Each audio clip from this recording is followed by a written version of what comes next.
called Burra Gorge. It's a lovely camp. It's got lots of sites. It's got barbecues, fire pits, and it's got toilets and it's got bins. It rained most of the time we were there, but it was still lovely. We're coming into Burra now, and it's a lovely historic town. Old buildings, lots of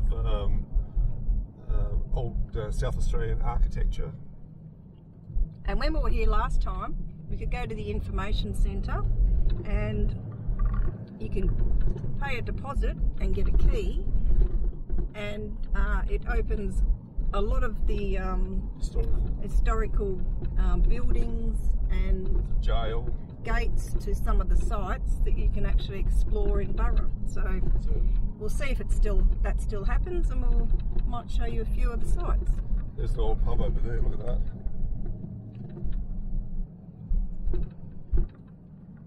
It's accommodation. These are the original miners' dugouts from about 1850. You can actually get a key to go to all these sites, and you'll see here that there's a lock up on the gate here, but it's $25 or $30 a person, plus a $50 fee in case you lose the key. So we've already done this, so we'll just go and have a quick look at some of these sites without actually getting the key, but well worth getting the key if you can. There's lots of lovely old buildings, a lot of sandstone buildings. Burra Town Hall. The art gallery. I think this is St Mary's Church.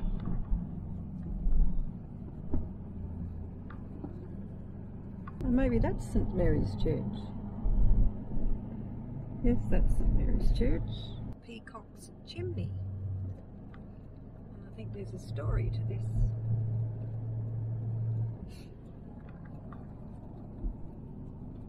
Okay, we're right at the top of the lookout in Burra. We've got Peacock's Chimney over there. See most of the town from here.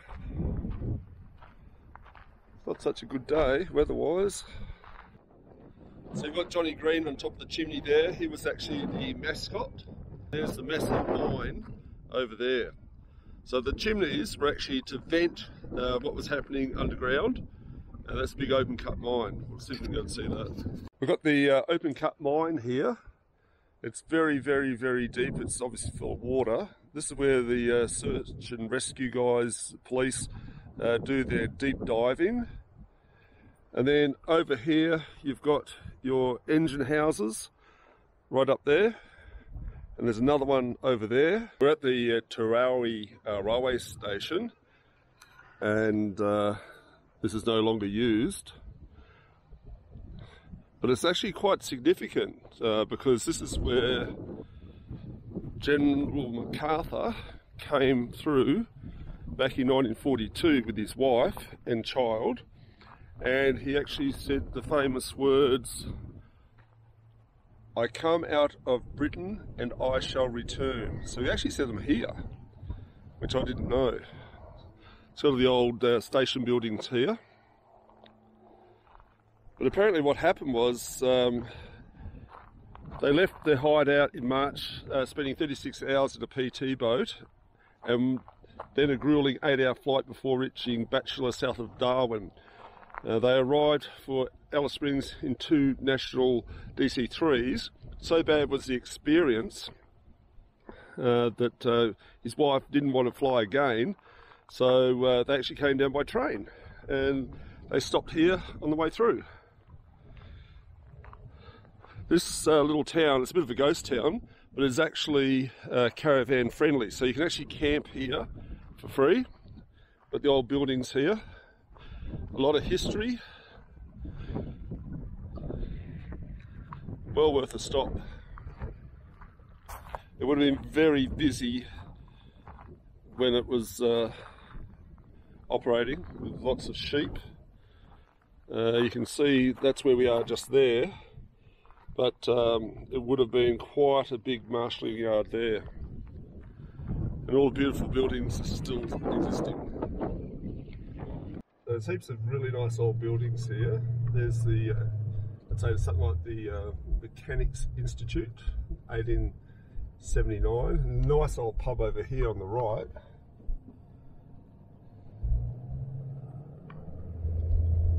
Unfortunately now it's a bit of a ghost town. It's a shame because it's quite historic. The blacksmith, got a post office here and a general store.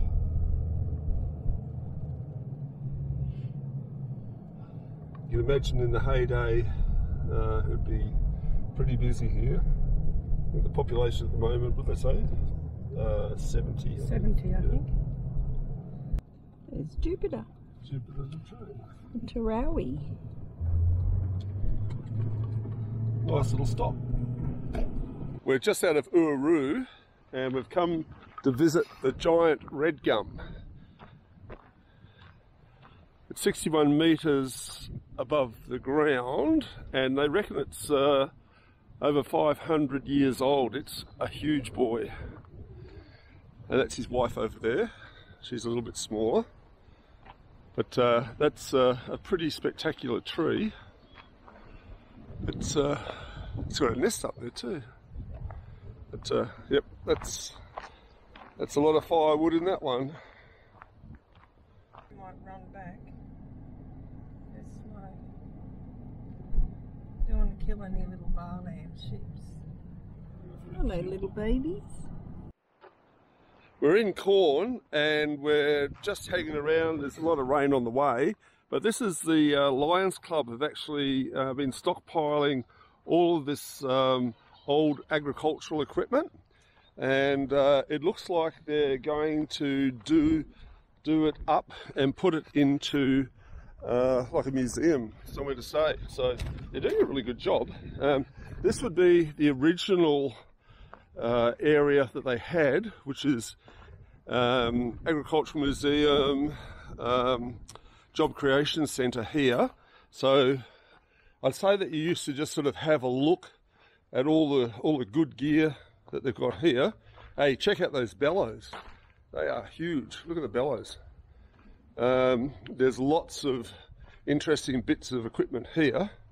And then what they're doing is I'd say they're making like a picnic area over here. There's probably going to be some barbecues. But then they've got this new shed over there. I'll go over there later, but they've got all the harvesters in there.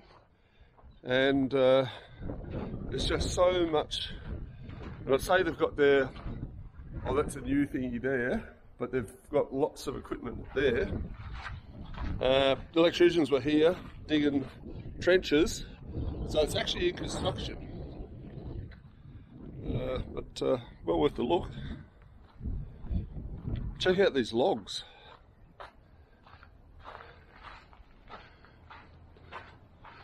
That's pretty cool.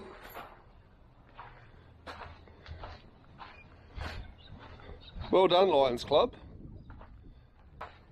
I'd say this is where they actually get in and do a lot of the work. And there's a horse, but it's not a real horse. This is the shed that the Lions have actually just put up. They're in the process of putting all their gear into it. So we've got some graders here. We've got some sort of machines there. We've got the old sunshine harvesters. In pretty good condition actually. I like the way that they've got the wood as well as the tin as well as the metal. And lots of cogs and gears. Then over here we've got a massive cement mixer. So I reckon a lot of the projects in Quorn would have been made from this cement mixer. And it was actually made in Rochester, England. So that would have come out on a boat. This is where they have their sound and light show. So the projector is actually in that building there. We've got heaps of seats around here for people to watch. And it actually gets projected up onto this silo here. I saw it last night, it was really spectacular. And so basically when it gets dark, you can come down here. My advice would be to bring a blanket and a chair and watch a show. I was really impressed with it, it was good. A change from the office at the rear of the Emporium. The store was a wonder, with every kind of foodstuff, spice, ingredients, goods and garments needed by workers, women and families in the outback. This is the Quorn railway station. This is what you'd see getting off the train when the station was actually in operation. Would have been pretty busy in its day. We stayed at the Quorn Caravan Park last night, which is just over there. But something that we found was pretty cool is this weighbridge. So you've got a free weighbridge here, and there's just a little monitor here that lets you know how heavy your car is. So we're just going to weigh our van on the way out just to make sure we're still legal. But how cool is that? Right behind the silos. So this is the Quorn Caravan Park. Nice bush setting. All the amenities nice and clean. Nice trees.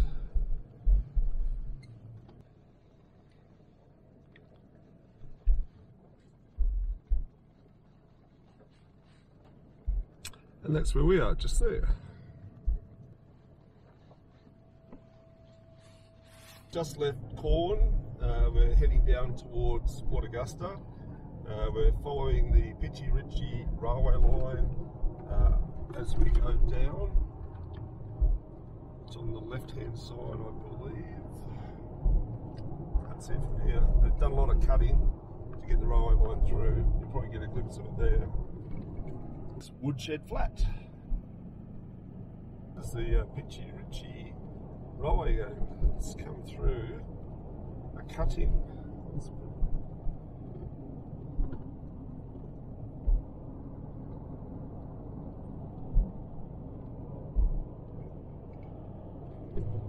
We're just coming down into this bit of valley. Got the wind turbines over there on the left. We've got the loud radio. Got Port Augusta on the right. So we're just coming into Port Augusta. Looks like they're doing a new bridge. So just passing through Port Augusta and having our KFC fix before we go up the centre. I think the next one might be Alice Springs, so I'll have to wait and see.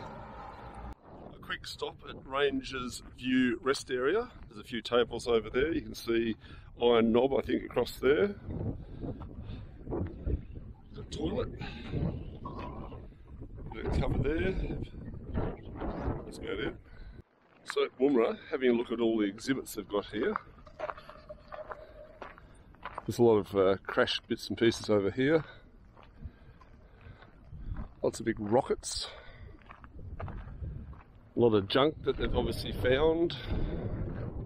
This one decided to stop before it hit the ground. Very lucky. This looks like a motor.